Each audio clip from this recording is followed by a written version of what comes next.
খবর শুনছেন Bardhaman news TV channel থেকে। আজ ৮ তারিখ শুক্রবার।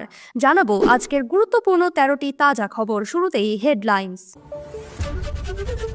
শুভেন্দু পাগল হয়ে গিয়েছে, চিকিৎসা করার প্রয়োজন আছে, তাই শুভেন্দুকে স্বাস্থ্যসাথী কার্ড করানোর পরামর্শ বাঁকুড়ার জেলা সভাপতির। নির্বাচন কমিশনের বিরুদ্ধে ভোটার তালিকায় কারচুপির গুরুতর অভিযোগ তুলে ফেঁসে গেলেন কংগ্রেসের যুবরাজ রাহুল গান্ধী। এসআইআর বিতর্কের মাঝেই ২৯৩টি বিধানসভায় ভোটার তালিকা প্রকাশ। রাজ্যে প্রকাশিত ২০০২ সালের খসড়া ভোটার তালিকা নিজের নাম আছে কিনা যাচাই করে নিন। আপনি বলছেন মাসে ১,০০০ দেবেন, ওরা মাসে ১,০০,০০০ কামায়। পরিযায়ী শ্রমিকদের চাঁদা তুলে মুখ্যমন্ত্রীর মাথার চিকিৎসা করানোর পরামর্শ দিলেন শুভেন্দু অধিকারী।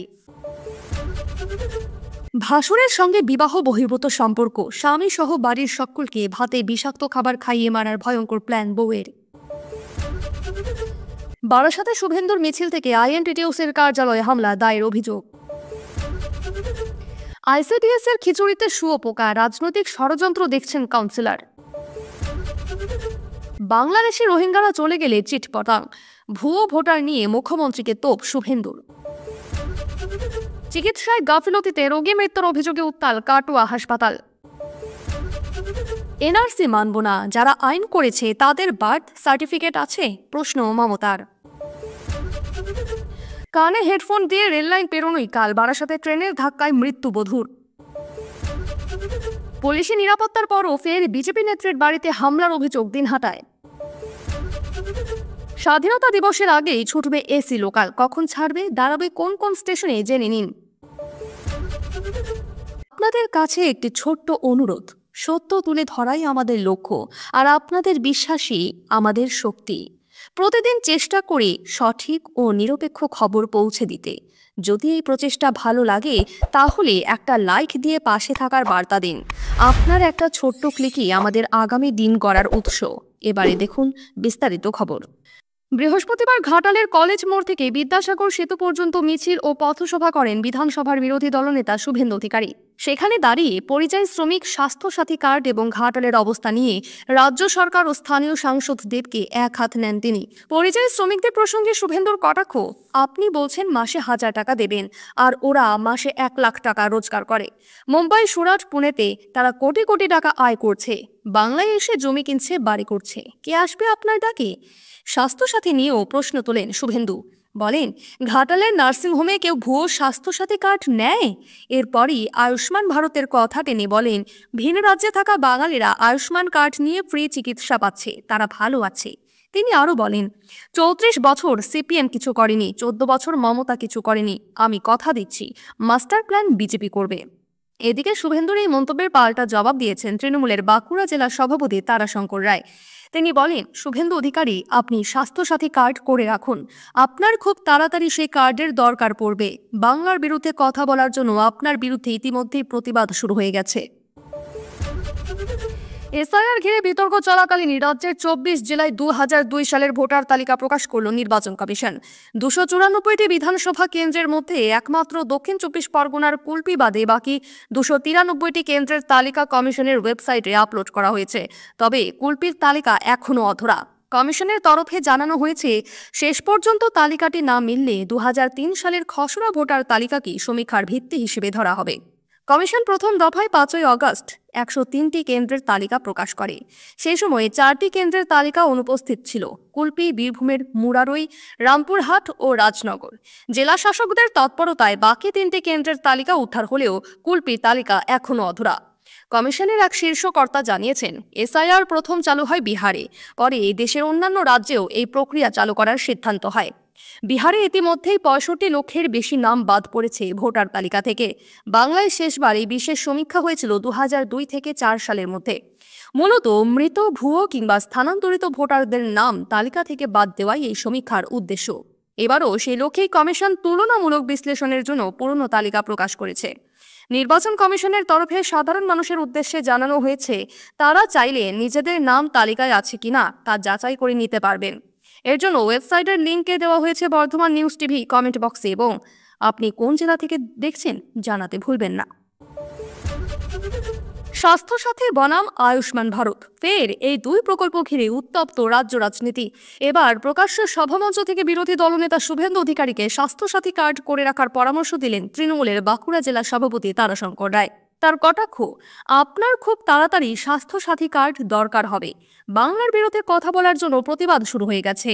বুধবার সন্ধ্যায় বাঁকুড়ার মাচানতলায় পরিযায়ী শ্রমিক নির্যাতনের প্রতিবাদে তৃণমূল মিছিল ও সভায় বক্তব্য রাখতে গিয়ে তিনি এই মন্তব্য করেন। যদিও সরাসরি কোচবিহারে শুভেন্দুর উপর হামলার প্রসঙ্গ তোলেননি, কিন্তু ইঙ্গিত স্পষ্ট। পরে সাংবাদিকদের মুখোমুখি হয়ে তারাশঙ্কর উনি বলেন স্বাস্থ্যসাথী কোনো কাজের নয়, পরিষেবা মেলে না, তাই ওনাকেই বলেছি কার্ড করে রাখুন। শরীর খারাপ হতে পারে, চিকিৎসা তো সবাইকেই দরকার। এই মন্তব্যের কড়া জবাব দিয়েছে বিজেপি। বাঁকুড়ার বিজেপি বিধায়ক নীলাদ্রি শেখর দানা বলেন, তারাশঙ্কর রায়েরই আগে চিকিৎসা দরকার। আমি বলবো উনি আয়ুষ্মান ভারত কার্ড করিয়ে রাখুন। আমাদের কাছে বহু রোগী আসে যারা পশ্চিমবঙ্গে চিকিৎসা করাতে গিয়ে দেউলিয়া হয়ে গেছে, তারা বিজেপি শাসিত রাজ্যে গিয়ে ফ্রি চিকিৎসা পাচ্ছে। তিনি আরও বলেন, স্বাস্থ্যসাথী কার্ড নিয়ে বাঁকুড়ার নার্সিংহোমগুলো আগে থেকেই 50,000 টাকা চায়। দুর্গাপুর থেকে কলকাতা সব জায়গাতেই এক দশা, এটা বাস্তব। এই ঘটনাকে ঘিরে ফের একবার রাজ্য ও কেন্দ্রের স্বাস্থ্য প্রকল্প নিয়ে রাজনৈতিক তরজা চরমে। পশ্চিম মেদিনীপুরের ডেবরার সুভদ্রা পাঠ এলাকায় চাঞ্চল্যকর ঘটনায় এক গৃহবধূ ও তার প্রেমিক ভাসুরের বিরুদ্ধে স্বামীকে খুন এবং গোটা পরিবারকে মারার চেষ্টা করার অভিযোগ উঠেছে। অভিযোগ, বিষাক্ত ভাত খাইয়ে স্বামীকে হত্যা করেন রুমা দোলাই। স্থানীয় সূত্রে জানা গিয়েছে, গোপীবল্লভপুরের রুমা দোলাইয়ের সঙ্গে প্রেম করে 2 বছর আগে বিয়ে হয় বুদ্ধদেব দোলাইয়ের। এক কন্যা সন্তানের জন্ম হয়। মাসখানেক আগে বুদ্ধদেবের পিসের ছেলে সঞ্জয় দোলাইয়ের সঙ্গে সম্পর্ক গড়ে ওঠে রুমার। বিষয়টি জানাজানি হলে দাম্পত্যে অশান্তি শুরু হয়। পরিবারের অভিযোগ, এরপরই রুমা ও সঞ্জয় মিলে পরিবারের সবাইকে সরিয়ে দেওয়ার পরিকল্পনা করেন। প্রায় 10 দিন আগে রুমা নিজেই রান্না করা ভাতে বিষাক্ত উপাদান মিশিয়ে খাওয়ান স্বামী বুদ্ধদেব, তার বাবা, মা, ঠাকুমা ও ভাইকে। নিজে সেদিন মুড়ি খেয়ে ঘুমিয়ে পড়েন। রাতে সবাই অসুস্থ হয়ে পড়লে প্রতিবেশীরা ছুটে এসে তাদের ডেবরা সুপার স্পেশালিটি হাসপাতালে ভর্তি করেন। পরে বুদ্ধদেবের অবস্থার অবনতি হওয়ায় তাকে ভুবনেশ্বরে স্থানান্তরিত করা হয়। অন্যরা সুস্থ হলেও বুদ্ধদেব বাঁচলেন না। বুধবার রাতে মৃত্যু হয় তার। ঘটনার পরে বুদ্ধদেবের পরিবার ডেবরা থানায় লিখিত অভিযোগ দায়ের করে রুমা ও সঞ্জয়ের বিরুদ্ধে অভিযোগের ভিত্তিতে দুজনকেই গ্রেফতার করেছে পুলিশ। অভিযুক্তদের তরফে এখনও কোনো প্রতিক্রিয়া মেলেনি। এই মর্মান্তিক ঘটনায় এলাকায় ব্যাপক চাঞ্চল্য ছড়িয়েছে। স্থানীয়রা বলছেন, এত ভয়ঙ্কর ও নির্মম ঘটনা আগে কেউ দেখেনি। নির্বাচন কমিশনের বিরুদ্ধে ভোটার তালিকায় কারচুপির গুরুতর অভিযোগ করে বিতর্কে জড়ালেন কংগ্রেস নেতা ও লোকসভার বিরোধী দলনেতা রাহুল গান্ধী। বৃহস্পতিবার সাংবাদিক বৈঠকে তিনি দাবি করেন, মহারাষ্ট্রে ভোটার তালিকায় অন্তত 40 লক্ষ সন্দেহজনক ভোটার যুক্ত হয়েছে। তার অভিযোগ, গত 5 মাসে যে সংখ্যক ভোটার যুক্ত হয়েছেন তা গত 5 বছরের তুলনায় বেশি। এই অভিযোগের ভিত্তিতে কর্ণাটকের প্রধান নির্বাচনী আধিকারিক রাহুল গান্ধীকে চিঠি পাঠিয়েছেন। চিঠিতে অনুচ্ছেদ 3-এ উল্লেখিত অযোগ্য ভোটার অন্তর্ভুক্তি ও যোগ্য ভোটারদের বাদ দেওয়ার অভিযোগের বিষয়ে ব্যাখ্যা দেওয়া হয়েছে। পাশাপাশি 1960 সালের ভোটার নিবন্ধন বিধির অধীনে স্বাক্ষরিত হলফনামার মাধ্যমে নির্দিষ্ট ভোটারদের নাম দেওয়ারও অনুরোধ করেছে কমিশন, যাতে তাদের বিরুদ্ধে আইনানুগ ব্যবস্থা নেওয়া যায়। কমিশনের এমন পদক্ষেপের পর সংবাদ মাধ্যমের মুখোমুখি হলেও রাহুল গান্ধী নিজের অভিযোগের পক্ষে প্রমাণ পেশ করবেন কিনা বা কমিশনের চিঠিতে স্বাক্ষর করবেন কিনা সে ব্যাপারে কিছু বলেননি।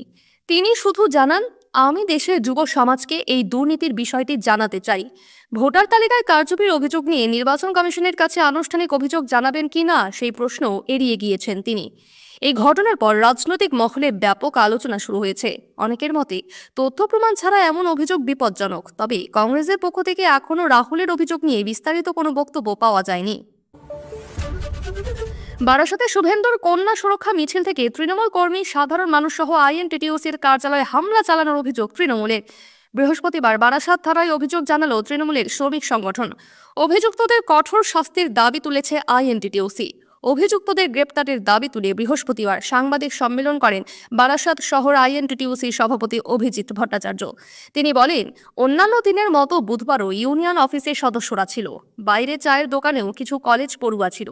বিরোধী দলনেতার মিছিল যাওয়ার সময় তারা জয় বাংলা স্লোগান দেয়। বিজেপি কটূক্তি শুরু করে, প্রতিবাদ করেন ইউনিয়ন অফিসে উপস্থিত সদস্যরা। তখনই ওই মিছিল থেকে জঙ্গি হামলা শুরু করে।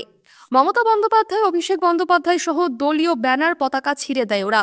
এ নিয়ে আমরা থানায় অভিযোগ জানিয়েছি। সিসি ক্যামেরার ফুটেজও পুলিশের হাতে তুলে দেওয়া হয়েছে। অন্যদিকে ঘটনার দায় তৃণমূলের দিকে ঠেলে এদিন বারাসাত থানার সামনে বিক্ষোভ দেখায় বিজেপি। বারাসাত জেলা যুব মোর্চার সভাপতি পিকলু শর্মা বলেন, পুলিশ থাকা সত্ত্বেও বিজেপি কর্মীদের উপরে তৃণমূল হামলা চালিয়েছে। আমরা আগে থেকেই পুলিশকে সতর্ক করেছিলাম, তবুও পুলিশ প্রশাসন ব্যর্থ হয়েছে। এরই প্রতিবাদে আমাদের থানা ঘেরাও কর্মসূচি। আগামী 24 ঘন্টায় অভিযুক্তরা গ্রেপ্তার না হলে বারাসাত স্তব্ধ করে দেওয়ার হুঁশিয়ারি দিয়েছে বিজেপি। এবার অঙ্গনওয়াড়ি কেন্দ্রের বাচ্চাদের খাবারে শুঁয়োপোকা, জানিয়ে শোরগোল এলাকায়। ঘটনাটি ঘটেছে মেদিনীপুর পুরসভার 9 নং ওয়ার্ডের লালদিঘি এলাকায়। অন্যান্য দিনের মতো বৃহস্পতিবারও লালদিঘি পূর্বপাড় অঙ্গনওয়াড়ি কেন্দ্র থেকে বাচ্চাদের জন্য টিফিন বক্সে খিচুড়ি নিয়ে যান এলাকার এক মহিলা অনিমা সাহু। কিন্তু বাড়িতে নিয়ে গিয়ে বাচ্চাদের খাওয়ানোর সময় তিনি লক্ষ্য করেন খিচুড়ির উপর পড়ে রয়েছে শুঁয়োপোকা। বিষয়টি তিনি জানতে অঙ্গনওয়াড়ি কেন্দ্রের শিক্ষিকাকে জানাতে চান, কিন্তু গিয়ে দেখেন ততক্ষণে আইসিডিএস সেন্টার বন্ধ হয়ে গিয়েছে। তখন আশেপাশের কয়েকজনকে বিষয়টি জানান তিনি। খবর পেয়ে যান আইসিডিএস সেন্টারের শিক্ষিকা। যদিও মহিলার অভিযোগ মানতে নারাজ আইসিডিএস সেন্টারের শিক্ষিকা। তিনি বলেন, সেন্টারের রান্না এবং বাচ্চাদের খাওয়ানো হয় অতি সতর্কতার সঙ্গে। তাছাড়া এদিন অন্যান্য সমস্ত বাচ্চারা সেই খাবার খেয়েছে, কিন্তু কারোর কোনো অসুবিধা হয়নি। হতে পারে খাবার নিয়ে যাওয়ার পথে খাবারে শুঁয়োপোকা পড়েছে। অন্যদিকে এই ঘটনার বিষয়ে জেলা শাসককে ইমেল মারফত অভিযোগ জানিয়েছেন জেলা বিজেপির সাধারণ সম্পাদক শঙ্কর গুছাইত। ঘটনার নিন্দা করেন তিনি, কিন্তু এর পিছনেও রাজনৈতিক ষড়যন্ত্র দেখছেন ওয়ার্ড কাউন্সিলর সৌরভ বসু। তিনি বলেন, আইসিডিএস সেন্টারে যদি রান্নার সময় বা তারপরে খাবারে শুঁয়োপোকা পড়ে থাকতো, তাহলে যেসব বাচ্চারা খাবার খেয়েছে তাদের অসুবিধা হতো, কিন্তু কোনো বাচ্চার কোনো অসুবিধা হয়নি। ফলে এটা তদন্ত সাপেক্ষ বিষয়। এর পেছনে চক্রান্ত রয়েছে। ঘাটালের বন্যা পরিস্থিতি পরিদর্শনে গিয়ে রাজ্যের শাসক দল তৃণমূল কংগ্রেসকে তীব্র ভাষায় আক্রমণ করলেন বিরোধী দলনেতা শুভেন্দু অধিকারী। বন্যাত্রাণ, ভুয়ো ভোটার সহ একাধিক ইস্যুতে তৃণমূলকে শাক্স করেন তিনি। 2026-এর নির্বাচনে তৃণমূলকে বিসর্জন দেওয়ার ডাক দেন বিজেপি নেতা। সভামঞ্চে দাঁড়িয়ে মমতা বন্দ্যোপাধ্যায়, অভিষেক বন্দ্যোপাধ্যায় ও ফিরহাদ হাকিমকে একযোগে নিশানা করেন। তার অভিযোগ, তৃণমূলের লক্ষ্য বাংলাদেশি ও রোহিঙ্গাদের রক্ষা করা, কারণ দল গেলে দিদি চিটপটাং। সম্প্রতি মুখ্যমন্ত্রী মমতা বন্দ্যোপাধ্যায়ের ঘাটাল পরিদর্শন নিয়েও কটাক্ষ করেন তিনি। বলেন, চোটে পড়ে ডাঙায় দাঁড়িয়ে শুধু তু খেচমেরি ফটো, সাধারণ মানুষের পাশে দাঁড়ানোর কোনো ইচ্ছা নেই। মুখ্যমন্ত্রীর সঙ্গে থাকা ঘাটালের সাংসদ দেবকে চিটিংবাজ বলেও তীব্র আক্রমণ করেন শুভেন্দু। বলেন, 3 বার সাংসদ হলেও সংসদে উপস্থিতি সবচেয়ে কম। ভোটের সময় একবার আসে আর বলে আই লাভ ইউ। পরিযায়ী শ্রমিকদের জন্য মুখ্যমন্ত্রীর ঘোষণা, যেখানে মাসে 1000 টাকা ভাতা দেওয়া হবে, সেটিও কটাক্ষ করেন শুভেন্দু। বলেন, এই শ্রমিকরা বাইরে গিয়ে মাসে 1 লক্ষ টাকার বেশি আয় করেন, সেই টাকা দিয়ে বাংলায় জমি কেনেন, তাদের ভাতা কেন? বন্যাত্রাণ সংক্রান্ত সরকারি পরিসংখ্যান নিয়েও প্রশ্ন তোলেন তিনি। পাশাপাশি বলেন, প্রকৃত দুর্গতরা এখনও সাহায্য পাননি। এদিন ঘাটালের হাসপাতাল মোড় থেকে সেন্ট্রাল বাসস্ট্যান্ড পর্যন্ত মিছিল করেন শুভেন্দু অধিকারী। বানভাসী মানুষের প্রতিবাদ সভাতেও অংশ নেন তিনি। মিছিলে অংশ নেন বহু বিজেপি কর্মী ও স্থানীয় নেতা। চিকিৎসায় গাফিলতির অভিযোগে উত্তাল কাটোয়া মহকুমা হাসপাতাল। বৃহস্পতিবার পূর্ব বর্ধমানের কাটোয়া হাসপাতালে ভর্তি হওয়ার কিছুক্ষণের মধ্যেই মৃত্যু হয় 26 বছরের হালিমা বিবির। অভিযোগ, পর্যাপ্ত চিকিৎসা না পাওয়াতেই মৃত্যু হয়েছে তার। এই ঘটনার পর মৃতার পরিবার ও স্থানীয়রা বিক্ষোভ শুরু করলে পুলিশ এসে পরিস্থিতি নিয়ন্ত্রণে আনে। হালিমার স্বামী আতাউল্লাহ শেখ পেশায় দিনমজুর জানান, গত 5 দিন ধরে হালিমা জ্বর, কাশি ও শ্বাসকষ্টে ভুগছিলেন। স্থানীয় চিকিৎসকের পরামর্শে বৃহস্পতিবার সকালে তাকে কাটোয়া হাসপাতালে ভর্তি করা হয়। হাসপাতালের মহিলা ওয়ার্ডে 11:30 নাগাদ ভর্তির পর দুপুর 1:30 নাগাদ মৃত্যু হয় হালিমার। আতাউল্লাহর অভিযোগ, স্ত্রীর শ্বাসকষ্ট বাড়ছিল। বারবার নার্সদের অক্সিজেন দেওয়ার অনুরোধ করি, কিন্তু তারা শুধু অবহেলা করেন না, আমার সঙ্গে দুর্ব্যবহারও করেন। হাসপাতালের সুপার বিপ্লব মণ্ডল বলেন, রোগীর পরিবারের পক্ষ থেকে এখনও কোনো লিখিত অভিযোগ জমা পড়েনি। লিখিত অভিযোগ পেলে তদন্ত করে দেখা হবে। হালিমার বাড়ি পূর্বস্থলী থানার খড়দত্ত পাড়া গ্রামে। তার মৃত্যুতে পরিবারে শোকের ছায়া। মৃতার রয়েছে 2 শিশু সন্তান, একজন 3 বছরের, অপরজন মাত্র 5 মাসের। স্বামীর আয় সীমিত হওয়ায় শিশুদের নিয়ে বড়সড় বিপদের মুখে পড়েছে পরিবার। আগামী বছরই রাজ্যে বিধানসভা নির্বাচন। তার আগেই ভোটার তালিকা সংশোধন এবং বাঙালি হেনস্থার ইস্যুতে উত্তপ্ত রাজ্য রাজনীতি। ঝাড়গ্রামের সভা থেকে মুখ্যমন্ত্রী মমতা বন্দ্যোপাধ্যায় অভিযোগ তুললেন, ভোটার তালিকা থেকে নাম বাদ দিতে নতুন করে ষড়যন্ত্র করছে কেন্দ্র। তিনি বলেন, ভোটার তালিকায় নাম আছে কিনা সেটা আবার দেখতে হবে, না জেনে ফর্ম ফিল আপ করবেন না। নতুন ভোটারদের বাবা মায়ের সার্টিফিকেট লাগবে বলছে। এটা ডবল ইঞ্জিন সরকারের নতুন চক্রান্ত। নাম বাদ দিয়ে বাংলাদেশে পাঠানোর চেষ্টা চলছে। মমতার দাবি, যারা বাংলাদেশ থেকে আইন মেনে এসেছেন তারা এদেশের নাগরিক। কোচবিহার, আলিপুরদুয়ার, মতুয়াদের চিঠি পাঠানো হয়েছে। আমাদের বাংলার মানুষ সংগ্রাম করেছে, ওরা বলে বিদেশি, তোমরা একা স্বদেশী। এভাবে বাংলার মানুষকে হেনস্থা বরদাস্ত করব না। ভিন রাজ্যে বাঙালিদের উপর হামলা নিয়েও ক্ষোভ উগরে দেন মুখ্যমন্ত্রী। বলেন, বাংলা ভাষায় কথা বললেই বলছে রোহিঙ্গা। জাতীয় সঙ্গীত কোন ভাষায় লেখা? বাংলা ভাষা। নিজের ভাষা, ঠিকানা, অস্তিত্ব কিছুই থাকতে দেবে না ওরা। গুড়গাঁও, অসম, রাজস্থান, মধ্যপ্রদেশে অত্যাচার চলছে। 2000-এরও বেশি মানুষকে ফিরিয়ে এনেছি। তিনি আরো বলেন, ভোটের আগে বলবে টাকা নাও, ভোট দাও, কিন্তু ও টাকা তোমার নয়, মাটির টাকা।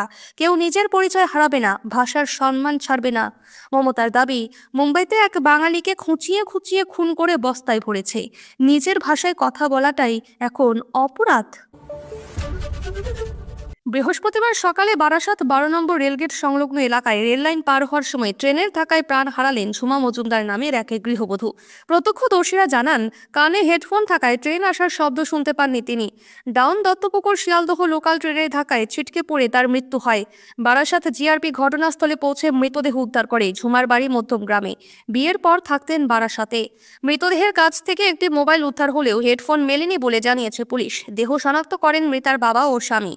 এই ঘটনার পরে আবারও প্রশ্ন উঠেছে 12 নম্বর রেলগেট সংলগ্ন আন্ডারপাসের রক্ষণাবেক্ষণ নিয়ে। স্থানীয়দের অভিযোগ, আন্ডারপাসটি ব্যবহারযোগ্য থাকলে এ ধরনের ঝুঁকি নিতে হতো না। পায়ে হেঁটে পার হওয়ার জন্য তৈরি করা হয়েছিল এই আন্ডারপাস, কিন্তু প্রতি বছর বর্ষায় জল জমে বেহাল হয়ে পড়ে। নেই আলো, সিসিটিভি বা নিরাপত্তার ব্যবস্থা। ফলে বাধ্য হয়েই অনেকে রেললাইন পার হন বিপজ্জনকভাবে। এর আগেও একইভাবে প্রাণ হারিয়েছেন এক মহিলা আইনজীবী। শ্লীলতাহানির শিকার হয়েছেন এক কলেজ ছাত্রী। ঘটনার পর তৃণমূল কাউন্সিলর দেবব্রত পাল রেলের আধিকারিকদের কাছে ডেপুটেশন দিলেও কোনো সমাধান হয়নি। আজকের দুর্ঘটনায় সেই অব্যবস্থারই প্রমাণ বলে ক্ষোভ স্থানীয়দের। কয়েকদিন আগে কোচবিহারে বিধানসভা বিরোধী দলনেতা শুভেন্দু অধিকারীকে হেনস্থার অভিযোগ উঠেছিল। আর এবার প্রকাশ্যেই দিনহাটায় বিজেপির মহিলা নেত্রীর বাড়িতে হামলা আরও বেশ কয়েকজন বিজেপি কর্মীর বাড়িতে। গর্ভবতী মহিলাকে মারধরের অভিযোগ, হাসপাতালে ভর্তি ওই মহিলা। অভিযোগের তীর তৃণমূলের দিকে। দিনহাটার নাজিরহাট 2 নম্বর গ্রাম পঞ্চায়েত এলাকায় 4 জন বিজেপি কর্মীর বাড়ি ভাঙচুর। বিজেপির পঞ্চায়েত সদস্য যুথিকা বর্মন, বিজেপির 6 নম্বর মণ্ডল মহিলা মোর্চার সভানেত্রী মলিনা বর্মন, বিজেপি কর্মী জিতেন্দ্রনাথ বর্মন, বিজেপির প্রাক্তন মণ্ডল সভাপতি তরণীকান্ত বর্মনের বাড়ি ভাঙচুর করা হয়েছে বলে অভিযোগ। এই বিষয়ে নাজিরহাট 2 নং গ্রাম পঞ্চায়েতের বিজেপি পঞ্চায়েত সদস্য যুথিকা বর্মন বলেন, আজ সকালে স্থানীয় তৃণমূল কংগ্রেস অঞ্চল সভাপতি মদন মোহন বর্মনের নেতৃত্বে একদল দুষ্কৃতী আমার বাড়িতে অতর্কিত হামলা চালায়। বাড়িতে বৃদ্ধা মা এবং ভাই বউকেও মারধর করে, সেই সঙ্গে অবাধে লুটপাট চালায়। বস্তুত গত 2 মাস আগে নাজিরহাটের গ্রাম পঞ্চায়েত সদস্য যুথিকা বর্মনকে হাইকোর্টে পুলিশ নিরাপত্তার নির্দেশ দেয়। তারপরেও আজ তার বাড়িতে এই ভাঙচুরের ঘটনায় চাঞ্চল্যের সৃষ্টি হয়েছে। যদিও এই বিষয়ে নাজিরহাট 2 নং অঞ্চল তৃণমূল কংগ্রেসের সভাপতি মদন মোহন বর্মন বলেন, আজ সকালে যে সময় ওই বিজেপি পঞ্চায়েত সদস্যর বাড়িতে ভাঙচুর হয়েছে সেই সময় তৃণমূল কংগ্রেসের কোনো নেতৃত্বই নাজিরহাটে ছিলেন না। তারা সকলেই সাহেবগঞ্জে তৃণমূল কংগ্রেসের ব্লক সভাপতির বাড়িতে দলীয় কাজে উপস্থিত ছিলেন। কে বা কারা এই ভাঙচুর করেছে আমার সেটা জানা নেই। স্বাধীনতা দিবসের আগে যাত্রা শুরু করছে পূর্ব রেলের প্রথম এসি লোকাল ট্রেন। রবিবার উদ্বোধন, সোমবার থেকে চলাচল শুরু। রানাঘাট থেকে ছাড়বে সকাল 8:29-এ, শিয়ালদহ পৌঁছবে 10:10-এ। সন্ধ্যা 6:50-এ শিয়ালদহ থেকে ফিরতি যাত্রা। রানাঘাট পৌঁছবে 8:32-এ। প্রথম দফায় মাত্র একটি ট্রেন চলবে, পরে রেক বাড়ানোর সম্ভাবনা রয়েছে। ট্রেনটি থামবে চাকদহ, কল্যাণী, কাঁচরাপাড়া, নৈহাটি, ব্যারাকপুর, খড়দহ, সোদপুর, দমদম, বিধাননগর এবং শেষ গন্তব্য শিয়ালদহ। ভাড়া নির্ধারণ করেছে পূর্ব রেল। শিয়ালদহ থেকে দমদম 35 টাকা, ব্যারাকপুর 60 টাকা, নৈহাটি 90 টাকা, রানাঘাট 120 টাকা। মাসিক ভাড়া দমদম 620 টাকা, ব্যারাকপুর 1275 টাকা, নৈহাটি 1810 টাকা, রানাঘাট 2430 টাকা। পাশাপাশি সাপ্তাহিক ও পাক্ষিক পাসও মিলবে। ট্রেনটিতে রয়েছে 1126টি আসন, 3 জন করে বসার ব্যবস্থা। দাঁড়ানো যাত্রীদের জন্য রয়েছে যথেষ্ট জায়গা। ট্রেনের সর্বোচ্চ গতি ঘন্টায় 110 কিমি। স্টেনলেস স্টিলের কোচ কোচে রয়েছে 4টি করে দরজা। একটি কোচ থেকে অন্যটিতে চলাচলের সুযোগ থাকছে মেট্রোর মতোই। লাগেজ রাখার জন্য রয়েছে শক্তপোক্ত জার্ক। আপনি কোন জেলা থেকে দেখছেন জানিয়ে দিন কমেন্টে। যখন বাজারে ঘুরছে অসত্য ও গুজব, তখন বর্ধমান নিউজ টিভি চ্যানেল দিচ্ছে কেবল সত্য, স্পষ্ট এবং নির্ভরযোগ্য প্রতিবেদন। আজকের মতন এখানেই শেষ। সঙ্গে থাকার জন্য ধন্যবাদ। দেখা হবে আবার পরবর্তী বুলেটিনে।